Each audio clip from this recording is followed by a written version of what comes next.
Renee's back, which is great. Yes. Well, you're back in a different in form. a way. Yeah. Yes.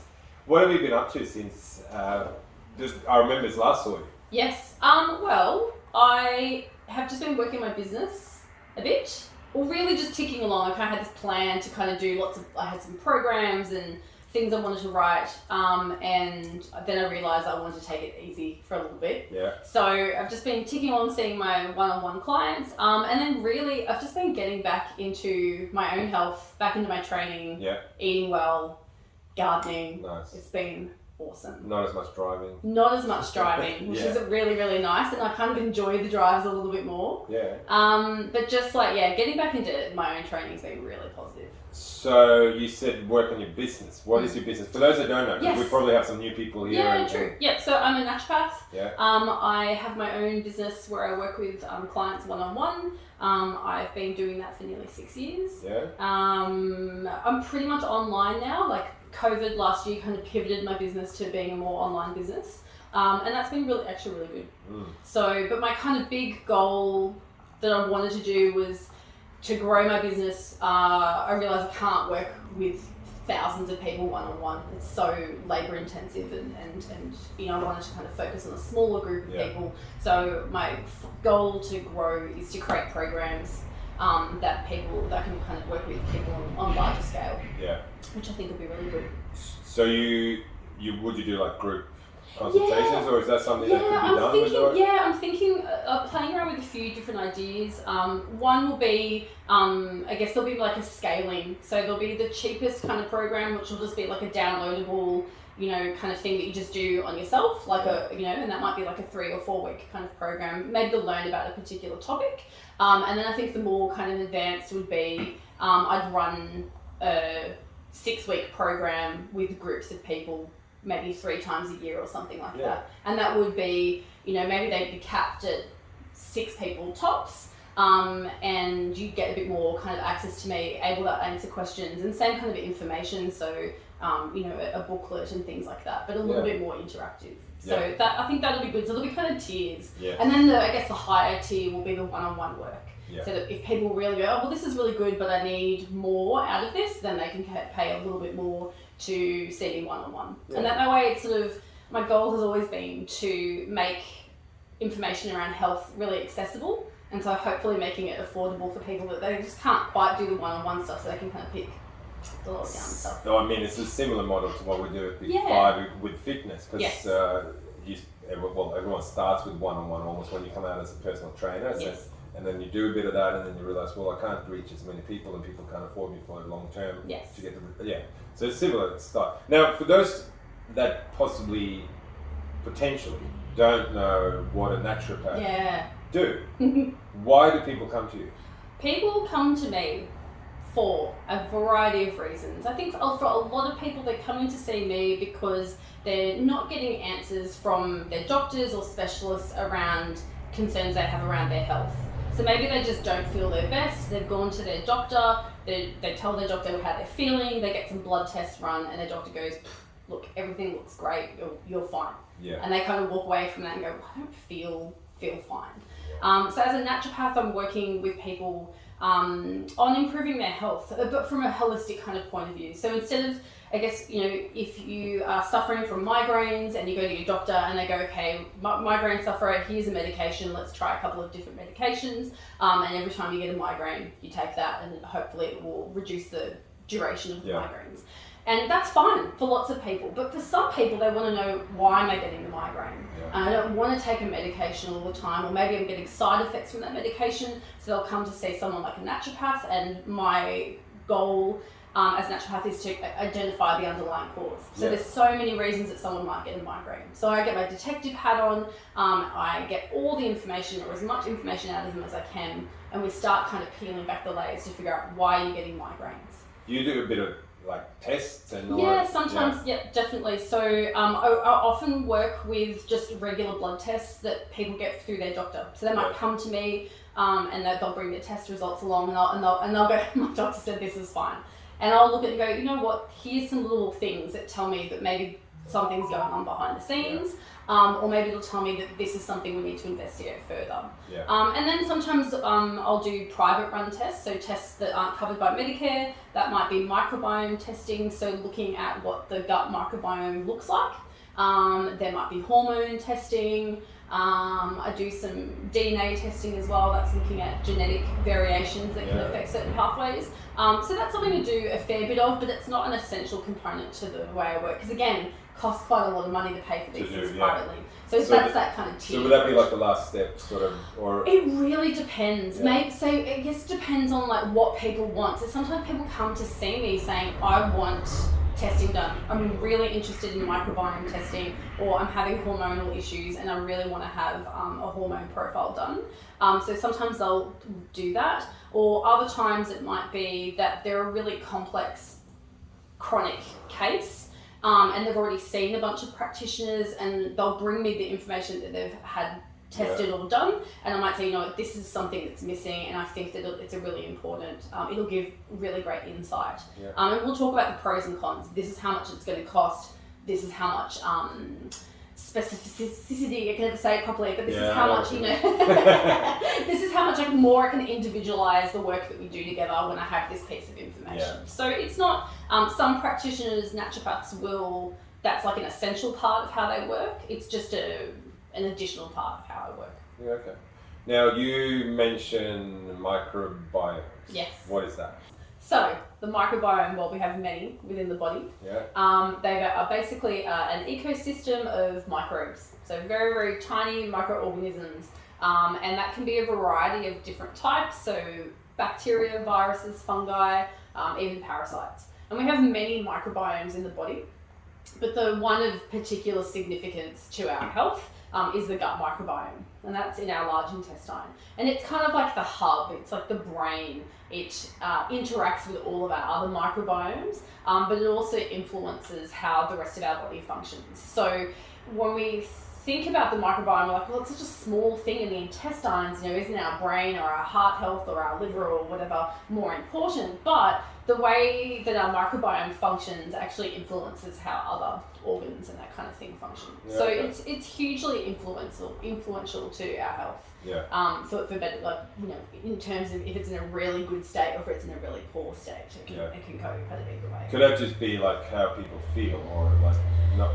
Yeah, it can be how people feel. Lethargic, it can definitely be a component to that, because part of, again, it's that kind of detective work. So when people come to me and they go, I feel this, these are the things I experience. And for some people, when they come to me and I start talking about gut health, they're like, oh no, but I don't have any digestive symptoms. I go to the toilet every day. I don't get bloating. I feel fine in that kind of area. But explain to them that because our gut microbiome is so influential on other aspects of our health, if we're feeling really tired and maybe we've got ongoing nutritional deficiencies, we're always B12 and iron deficient or something like that, that can actually be indicative of our gut microbiome not being in a good state, because our gut bugs often help with nutrient absorption or breaking down of foods. So it's so interconnected in terms of other aspects of how we feel. So it might not be, so for example, as I said, it might not be digestive symptoms. Maybe you've got autoimmune disease, or maybe you're not sleeping well. Or it could be, a really common kind of thing that, I would say is relevant to some maybe big 5 members is, I'm not getting great results at the gym. I feel like I'm training well. I feel like I'm eating really well and I'm not seeing improvement there. Maybe looking at the gut microbiome could be an influencing factor. Because there actually are certain groups of microbes that that can influence our body composition. It's a really interesting one. Yeah, that's an interesting one. So, talked to a member this morning, which obviously we're not mentioning anyway, but gut issues, and I think it's a broad term because and outside of my scope of knowledge, right? So, do you think if someone has gut issues, should they cut out food or cut out everything and then reintroduce, or should they start cutting out one thing that they think it might be, or should they not do that at all? I think that before cutting out foods, I think people need to document what they're eating. Because I think that it's actually harder than you think to do a recall of what you eat. Like most of my clients, every time I see a new client, when we get to the part, I'm like, cool, tell me what you eat. Tell me what a typical day looks like. And they're like, I don't know. Like, I don't know what I eat.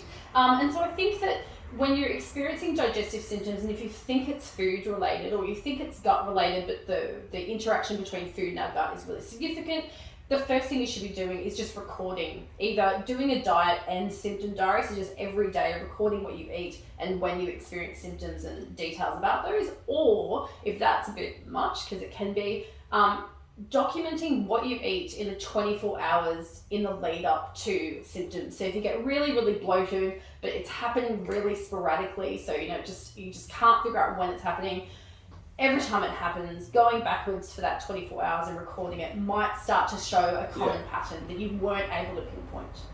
Yes. And I think that, that's aligns with what we say as well, in terms of, if you're not, like for us, when you don't get results, most people come and they do the challenge because they want to lose some weight, right? If you don't get the results, then maybe you need to, like we say, take a photo, maybe of everything you eat, and then you can go back and go, oh, actually I did eat more in between lunch and dinner, exactly, but I forgot. Maybe you were in the office at work and you had that, so it could be the same thing. Do you, we talk about foods that are bad or good, right? And we don't like to say those things, but there could be things that people think are good for you that not necessarily good for them and their gut. So we talked a little bit before about outside of the camera. FODMAPs. And fruit being one of those things that everyone thinks is good for you. And I think that or people also think is bad for them, because I think that the perception around fruit is that you've got one kind of, a lot of people are like, oh, I eat fruit every day because fruit's really good for you and it is highly nutritious. And then you've got other groups of people that go, we shouldn't eat fruit at all, it's high in sugar, and therefore it's bad for us. So I think, I try not to talk in terms of good and bad. I often talk about things on an individual level of, this food's not appropriate for your body right now because it's not able to deal with it for X, Y, Z reason. So for example, with the fruit kind of thing, because again, there's fruit, all different fruits have different composition. But there's certain fruits, when we're talking about the FODMAP thing, there's certain fruits that are high in these FODMAPs, which for most people are really, really beneficial for your gut health, because they ferment in the gut and they feed our gut microbes. But for some people who can't tolerate those FODMAPs, that fermentation leads to a whole array of symptoms. So that's where they might go, well, I feel really great when I eat berries, but every time I eat an apple or a plum, I'm looking like I'm 6 months pregnant. And that's where you have to go, well, it's not that those foods are bad for you, they're just not appropriate. You're not digesting them well. Well, I think a lot of people have some kind of gut issues that they don't put down to a gut issue. Maybe just I even had a client, actually, this is years ago when I worked in IT, and he found out that he was gluten, what's it called? Celiac. Fully, like, bad, right? But he realized that that's why you're feeling the way you're feeling, but he thought that was normal to feel that way. So he was always tired and he was always like, and he just thought that was normal. Whilst then he stopped and he's like, oh, this is how you're meant to feel. And I think that's part of the issue. We don't have a baseline for a lot of people don't have a baseline for what feels good. So, or some people have a very high tolerance for feeling shit. I think that's the thing. I think the kind of people that come to see me have a poor tolerance for feeling shit. So they're just like, I am tired, I get headaches, I can't think clearly, I went to my doctor, they said everything's normal, but I don't feel good and I don't feel normal. Whereas, other people, I remember years ago, I was talking to a client about this recently, I remember years and years ago complaining to a friend, I was like, oh, I just feel shit today, I have a headache. He's like, you have a headache? I have a headache every single day. Just get over it. And I was like, but I don't want a headache. You're not meant to go around with a headache. But for him, that was, I guess, it was tolerable. That was his normal. Whereas I think it's just our kind of perception around, normal symptoms or the kind of overflow of I feel really tired, but I work a really hard job. I work long hours. I have young children. And yes, of course, those are things that can make us feel tired. But what if there's other things that you can remove that variable, like removing gluten if you've got celiac disease, and all of a sudden the clouds lift and you go, whoa, the days are easier to deal with, even though I work long hours and I have young children. Yeah. I think it's a great, like, I would say most people would be willing to cut things out if it made them feel, if they realize how good they're going to feel from doing it. Yeah, I think so. But I think also too, I mean, often the example of like celiac disease, or if someone has issues with FODMAPs, that is where you, with celiac disease, 100%, you must remove gluten. And for a lot of people, it's even traces of, because the sensitivity is really high. I think for a lot of other people, when it comes to foods being issues, or where they're experiencing symptoms and they feel really shit, and it's not necessarily digestive symptoms, as I said, it could be nutritional deficiencies and that sort of thing. It's not always about you need to cut the food out forever. I often talk about it's not the food, it's the function that's the issue. So if you're not functioning well, if your digestive system and your gut isn't in a good state, your tolerance to certain foods is going to be reduced. Okay. So if you improve the function, then you can improve how you tolerate certain foods. So it's not always about you've got to cut this stuff out if you feel rubbish. It can just be, let's take this away for a period of time, work on improving the function, and then bringing it back. And that's even better, because then that means that people can live a pretty, full life where they don't always have to think about, I can't eat this particular thing, I can't eat that. And fine, for some people, they're not going to be able to reintroduce those foods. But some might. And for other people, it's still as a naturopath, as I said earlier, my goal is to address the underlying cause, and I think that that's more important than avoiding a particular food for the rest of your life because you just don't feel well on it. Yeah. So, for example, even with people that have issues with FODMAPs, a good percentage of them, if you do a bit more detective work around why are these FODMAPs an issue, they can bring those FODMAPs back in. And that's actually really liberating, because then they're not having to go and eat out and go, does this have onion, does this have garlic, does this have that, does this have this? So with the FODMAP stuff, Zach, can you just check if that's still right? Yes. Yeah. I'll cut that out. Yeah. Or maybe not, maybe it's part of it. It's fine. So with the FODMAP stuff, could it be that someone that's levels of different foods that some of those FODMAP foods they can eat? Yes. But so it's not all of it for everyone. Exactly, and that's why documenting is so important. Yeah. Because again, what I see a lot of people coming to me with is they're like, I've been eating low FODMAP forever. But they eat low FODMAP everything, so they don't eat any of the FODMAP foods, or they eat very small amounts. So they're not able to identify what the problems are. They might, with the ideal way of doing a low FODMAP diet is that you remove them and then you reintroduce in groups, so you can start to identify. And for some people that can be really freeing, because they can go, wow, I know garlic is definitely an issue, but for some reason I can tolerate onions, or apples are fine, but plums are really bad for me. So you can kind of finesse it a bit, and then again, things are less restrictive. Yeah. So that's a really, really good step. But the other thing, as I said, is that detective work of looking at, but why do you have an issue with FODMAPs? Because there's such a complex array of imbalances that can cause that issue. Yeah.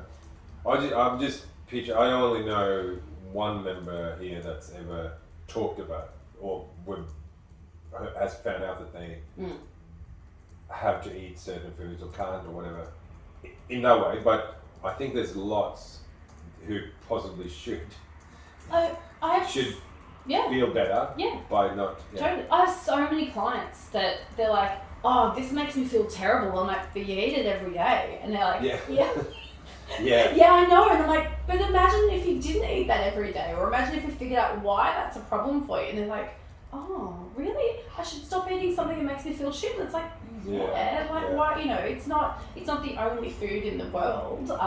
There's always things to replace foods that are a problem.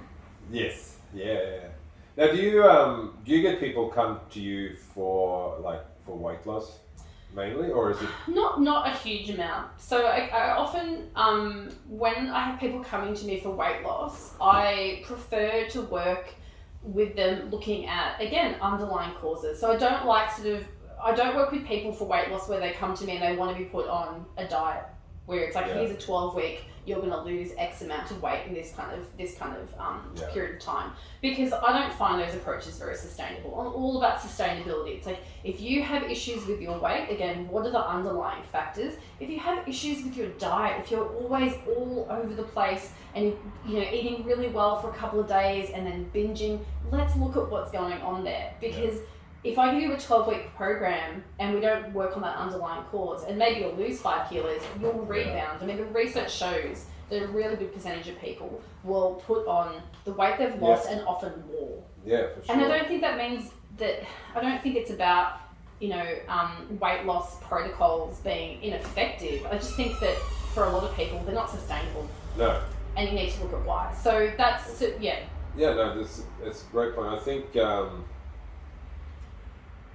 for example, for our challenges, we see with the short ones, the 28-day challenges, it is like, I don't think anyone has ever done a 28-day challenge, left and stopped it or stopped eating the way and then just kept it off. Like you just don't. Like you go back to eating normally. Yeah. Which is, we don't do the 28-day challenge for forever result. We do it so they continue with us, etc. It's a kickstart, etc. The 90-day challenge is obviously working a little bit better where we can work, but it's still a short period. Yeah. If you only, and when we see people even doing those challenges, you can't even last the challenge. So then I usually say in those cases, it's better to go, okay, well, let's not worry about the nutrition plan. Yep. Let's just see if there's one thing in your day, that Snickers bar at 3 p.m. that you could possibly cut out, or maybe just have half and save the other half for the next day. Exactly, and often it's, I've been talking a lot to my clients in the last couple of weeks about going for the low-hanging fruit. You pick the, if you're really struggling to see something through, and you're just like, I'm just on this constant roller coaster with trying to be consistent with exercising, eating well, all of those things, and it just feels really unmanageable, pick the easy things. Yeah. And again, you look at things like, that afternoon snack, not having breakfast, not drinking enough water. It's like, focus on those little things that's, and that, when you have that win, like some of my clients, all we focus on to start with from a dietary point of view is, I just want you to drink 1 liter of water a day. Yeah. And they're like, but aren't I supposed to drink 2? And I'm like, yeah, but are you going to drink 2 if I tell you to? And they're like, no. Now? So if we just go, if I just say to them, I want you to consistently drink 1 liter of water a day for the next 3 weeks until I see you again, most of the time they come to see me and say, actually, I hit 2 liters most days. Because it felt far more achievable to kind of set a lower goal. And then they're like, oh, actually, I nailed that really easily. I'm just going to have it. Yeah. Yes, it's very important. It's up to each person. Like, if you want to change something, you have to make the change. And it depends, that's, weight loss, or if it's your guts not being good or whatever it might be. But you can't just wait and think that it's going to be a magic fix. And it's also that kind of waiting until your life is like, oh, I'm just too busy right now. I'll wait until I finish the particular job, or I'll wait till it's school holidays, or I'll wait till school is back, or whatever. And again, I say to people, well, you can wait, but you can just implement little tiny things. Yeah. 1 extra veggie a day, really simple little things. Why wait for 6 weeks when you can start just little tiny things now that will really give you benefit? And again, increase that motivation. So you actually kind of go, oh, that was really easy. I'm just going to just do that extra little thing. Waiting until the settings are perfect. It's the same thing like, not buying, really common thing, and I've even done this myself, not buying new clothes when you desperately need new clothes until I've lost X amount of weight. And it's like, is it really worth wearing like rags or clothes that don't fit you properly for X amount of time? Yeah. When you might actually feel really good about yourself if you buy clothes that fit you really well. Yeah. And then you can still reach those goals. Yeah, exactly. I think 2 minutes, and this is if they're watching like this or listening to this, there's a couple of members recently that cancelled and said, I'll be back when it's warmer weather. Yeah. Right? And you'll never create good habits if you do that. And that's training. It's fine if they don't want to train with Big 5. That's fine. But you cannot do half the year of something and think that it's going to be good for you. Yeah, it's not like... And it's the same with... you can't store those good results. You can't train you can't. for 6 months of the year, build some muscle, build up your strength and your cardio fitness, and somehow hold on to that and hibernate for the next 6 months. It doesn't work like that. So and again, if they're watching, that's not against them, because we hear it all the time, but I just think you have to make it a habit, same as if you have to follow it.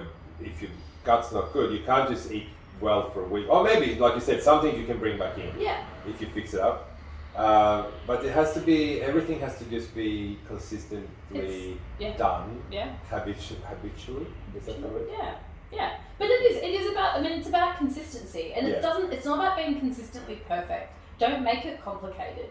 Pick, as I said before, pick one thing that you can do consistently well. Drink a litre of water a day. Fine, that's half the amount that you need to drink. But if you're only drinking 1 cup of water a day, 3 more cups is really significant. And do that consistently, and then add another layer to it. It's and same thing with your training. Okay, if setting a goal of training 5 days a week is totally unachievable, set a goal for 2.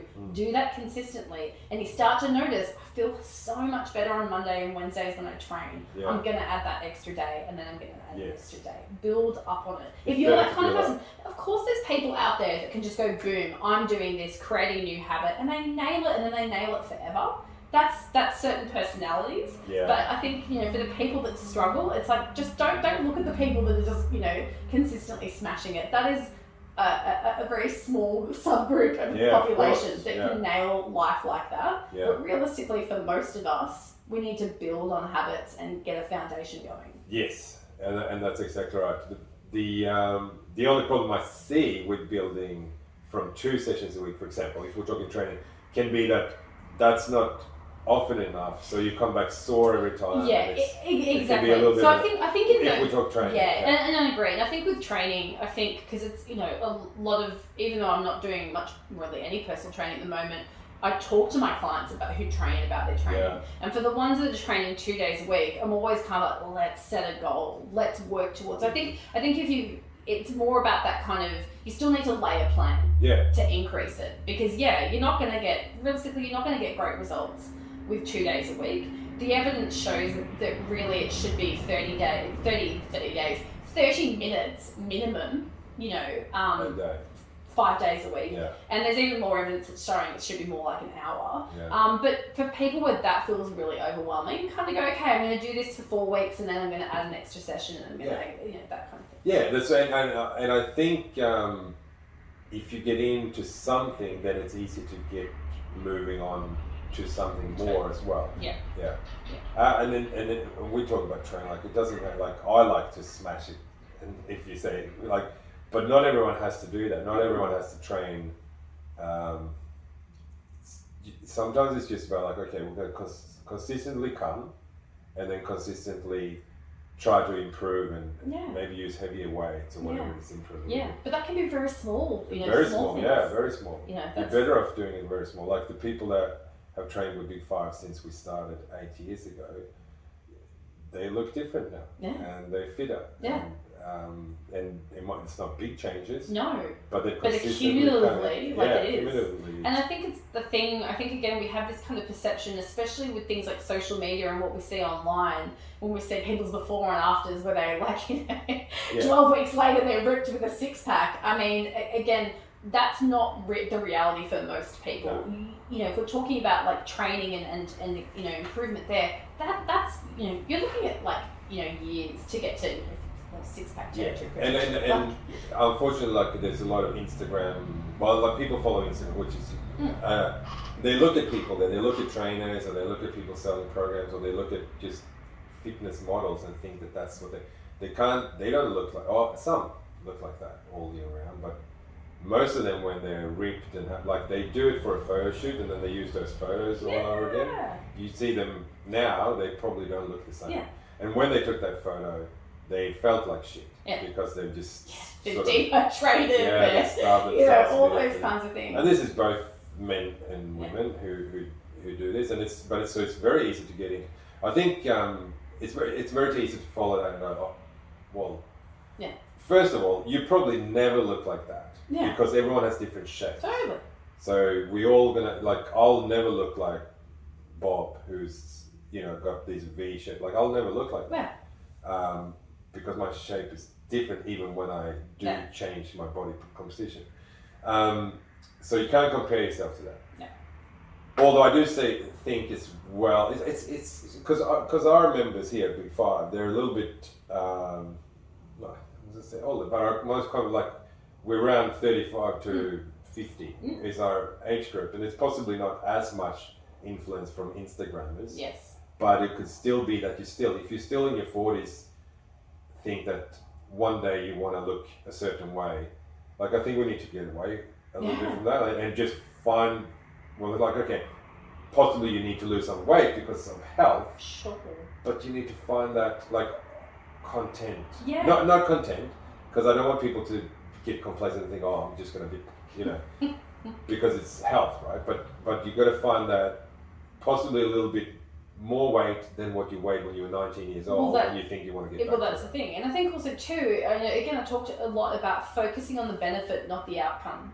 Yeah. You know, because I've had clients who are like, you know, we go through, I might have 3 or 4 consults and we get to the end and it's kind of like, and it's like, how do you feel? And they're like, well, I haven't lost any weight. And I'm like, well, okay, fine. But, you know, talk to me about all these other things that when you first saw me, these are the things that were bothering you. And I'm like, headaches, and like, oh, you know more, bloating, no more, period pain, no more. I'm like, how do you feel day to day? And they're like, oh, I feel awesome. Yeah. And it's like, well, isn't that far greater than, that's, you know, and also too, and then when you kind of get into the details about the weight loss, and they're like, oh yeah, I haven't lost any weight, but my clothes are looser. And it's like, well, so your body composition's changed, you're able to, you know, drop a dress size or 2, all of these symptoms are alleviated, and you say that you feel awesome. Yeah. Isn't that far better than you wanted to weigh a specific number at the, you know? This is, we're gonna not go for too long today, but I wanna, the weight is, so people still, even though I try to explain the whole muscle mass and body fat, etc., they still look at the number of weight. And I will usually, like, I do stupid analogies. My wife, Mia, always tells me that. I still like them. So I'm going to keep doing it. But this is not really an analogy, but if I said to someone who, like for me, for example, let's say you, if you looked exactly the way you wish to look, you feel the way you want to feel, but the scale say you weigh 103 kilos, right? Would you care about the number still? Or if it's 200 kilos, right? The number doesn't matter. No. You got to get away from, and I think everyone has to get away from looking at that way. Yes, there's some important, if you weigh 200 kilos, you probably need to lose some weight, right? But for most people, you just need to go, well, no, I've changed, I can fit into my clothes again. Yeah. Your weight doesn't, it's just a number. And if you told me I weigh 68 kilos, I'd be like, okay. Yeah. If you told me you weigh 78, I'd be like, okay, yeah, I believe you. Some people might not, but I'd be like, I don't care, it's just a number. Yeah. And you could weigh, for me, anything between, like, you know, it doesn't matter. Same with me. I don't think anyone knows what I weigh. And but I'm not scared of telling people, but I don't think anyone cares. No. Right? I don't care. No. No. So I don't even care what I weigh anymore. But it's also not what defines you. In a lot of ways, exactly. It's not what defines your health, you know, because it's there's so many, you know, if you were to break down that number into body composition, into function, into your gut microbiome, into how the rest of, you know, all of those things, they're the things that all work together to kind of form that picture of your health. Of course. And I think that focus on the number, where it's like this arbitrary, I want to weigh this. Yeah. You know, when I was at 18, I weighed 60 kilos. Yeah. But I also had very, very, very low muscle mass. Yeah. Like I probably have twice the muscle mass that I have now in comparison to then. Yeah. So even if I'll never weigh 60 60 kilos. I would be grossly underweight. Like I'd be malnourished and I would lose all this wonderful muscle mass, which at my age would be detrimental to my health to try and get to that goal. Yeah, of course. And, you know, realistically, like I might get to a size, if I wanted to, get to a size that's sort of almost the same as what my body shape was then. I mean, it's unrealistic, that's probably not going to happen. But it might weigh 10 kilos more. Yeah. Or 15 kilos. That's exactly right. Because my body composition, totally different to when I was 18, 20 years later. Weight will obviously matter if you're a jockey. Yeah. Yeah, right? jobs, or if you're profession specific, of course. If you're an athlete, it might. If you're a boxer, it might have to be in a certain class. But for most of us, most of our members, and most of the people you see, it doesn't really matter in the long run. And even if it's like, okay, if you drop 10 kilos, you're going to feel lighter if you go for a run, but you might not, like those things, it might not be sustainable. And if it's just for your everyday run, is that really worth it? And then also too, you know, let's say you drop 10 kilos, but you lose a couple of kilos of muscle mass in the process. Yeah. And you're a menopausal woman. Yeah. You're losing a protective effect on your bone health. Yeah. That's I think far more important than a 10 kilo weight loss. So you've got to look at, that's what I mean about that number not defining your health, because there's so many intricacies that affect your health far more than whether you weigh 70 kilos on the scale or not. Exactly. I think now, like everyone's getting older. Hopefully we're getting older. But I'm starting to think like in your 30s and 40s, we start dropping like muscle mass, right? And people go, but I don't want to be muscly and bulky. However, there's a lot of other things. If you do resistance training, you know, with your bone density, etc., is important. But also, the more muscle mass you have as you get older, the less likely you are to be brittle. Exactly. When you get older, like hip breaks, we hear about a lot of people when they're older, they fall, break their hip, and then if they're really old and frail, they might not survive. Exactly, and quality of life can be really impacted. You know, for a lot of people, it's injuries. My life's never been better since then, and so if you can prevent a serious impact to your health by maintaining muscle mass or increasing it, I would. And if you have sufficient muscle mass, you might even prevent falling in the first place. Well, exactly. But you're going to be more stable, you're going to be like everything. Yeah. So it's very important. There's also helps for those that think that I don't care about that yet, but it also does help with your metabolism. Yeah. And if it's fat loss, then 100%. Yeah. And also too, you know, our body composition can affect our hormones. So for women, we have estrogen receptors in our fat. So the more body fat you have, the more estrogen receptors you have, and that can cause hormonal imbalances. Whereas, you know, the more muscle you have, the less fat you're going to have in that kind of place. So there's all sorts of influences there as well. But I think, you know, the biggest thing, even from a personal perspective, you know, I'm 38, and I really think a lot about what do I want to feel like at 50? What do I want to feel like at 70? And I'm on the beginning of a journey of ensuring that I have the best health possible then. Yeah. And part of that is my muscle mass. My muscle mass is like my prized possession. Yeah. It is high. It's abnormally high for like anyone that ever looks at my scans is like, whoa. Yeah. And I'm like, it's my prize. I'm not going to mess with that. I want to maintain that as well as I can, because in 10 years when I'm, when I'm in menopause, and I've lost that protective effect of estrogen that protects my bone health, I've got that muscle mass to protect my bone health. If you lift weights as a woman, will you get bulky? No. You're going to have to work really You have to work so hard, like really, really hard. And again, I think that the women who either intentionally or unintentionally gain bulk with weight training, if they're intentionally doing it, part of it's going to be diet. They're going to be doing really specific things with their diet and very specific things with their training. If it's unintentional, again, it could be diet related. Maybe they need to tweak their macros, or it could be genetic. So again, someone like myself, like, not that I get bulky when I train, you know, with weights and that kind of thing, but I do really build muscle mass far more than the average female. Yeah. And that's a genetic thing. When I look at my children, my eldest child is just pure muscle at 8 years old. He's got a six-pack. It's just... I wish I had a six-pack. Yeah, but no, actually, I don't think I would, like, this is my thing. I don't want a six-pack. Years ago, I wanted a six pack, but now I don't know. I can't sustain a six pack. No. Like I've had periods of having not six pack but visible abs, and I obviously don't have it now. So but I enjoy my life. Yeah. This is the thing. You got to be like, what are you willing to sacrifice to get to where you want to be? Yeah. And if you're not willing to sacrifice that, then maybe where you want to be shouldn't be there. It should be there. Yeah. Right? And that's what we want to do. We're not going to talk for too long. I think I hope the camera's still going. And but I want to say, if people want to reach you, is it Westside Wellness Therapies? Yeah, so on Instagram, Westside at Westside Wellness Therapies. If they want to book a consult or even just have like a free chat, if they're thinking about it and they want to know a bit more about me, they can jump on my website, which is www.westsidewellness.com.au. Yep.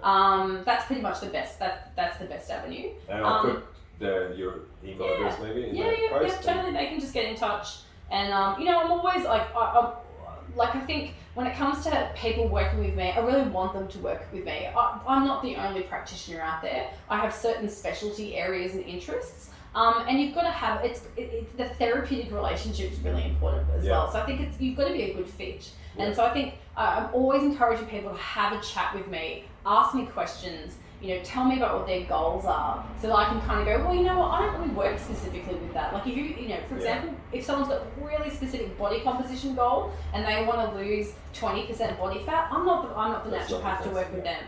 It doesn't mean that that's bad. It just means that they're probably more suited to someone else's. Well,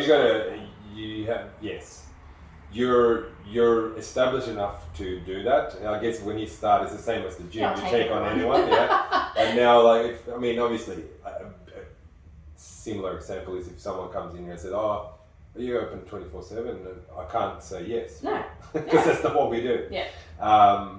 So yes, Westside Wellness on Instagram. Westside Wellness Therapies on Instagram. Yeah. There's a long. I know. You know why? A funny story. The Westside Wellness handle. Yeah. Was taken, and and occasionally people accidentally tag that business instead of mine. It's a legal marijuana dispensary in the US. Oh, nice. Yeah, cool. So that's not me. I'm Westside Wellness Therapies on Instagram. So if they get to the marijuana page, it's not you. That's not me. My face is on a lot of my Some people might go to that straight. All right, thank you so much, Renee. Thanks, Always good to chat. Yes. Cheers.